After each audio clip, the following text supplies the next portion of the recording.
ഒരു വർഷം നീണ്ടു നിൽക്കുന്ന സപ്തതി ആഘോഷങ്ങളുടെ ഔപചാരികമായ ഉദ്ഘാടനം ഡിസംബർ 25 വ്യാഴാഴ്ച ഉച്ചതിരിഞ്ഞ് 2 മണിക്ക് മുണ്ടത്തിക്കോട് NSS ഹയർ സെക്കൻഡറി സ്കൂളിൽ വെച്ച് NSS ഡയറക്ടർ ബോർഡ് മെമ്പറും പന്തളം താലൂക്ക് യൂണിയൻ പ്രസിഡന്റുമായ പന്തളം ശിവൻകുട്ടി അവർകൾ നിർവഹിക്കുന്നു.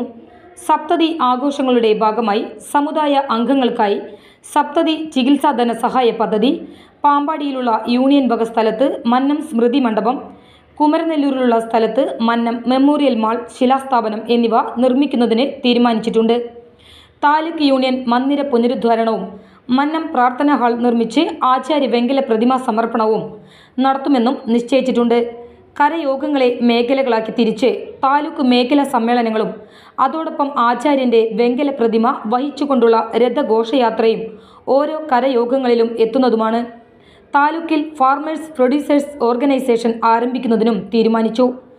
താലൂക്കിലെ വനിതകളെ പങ്കെടുപ്പിച്ചുകൊണ്ട് വനിതാ സംഗമവും സപ്തതി ആഘോഷങ്ങൾക്ക് സമാപനം കുറിച്ചുകൊണ്ട് താലൂക്കിലെ 149 കരയോഗങ്ങളിലെ മുഴുവൻ കരയോഗ, വനിതാ സമാജ, ബാലസമാജ, സ്വയം സഹായ സംഘ അംഗങ്ങളെയും പങ്കെടുപ്പിച്ചുകൊണ്ട് വടക്കാഞ്ചേരിയിൽ വെച്ച് നായർ മഹാസംഗമം നടത്തുമെന്നും തീരുമാനിച്ചു.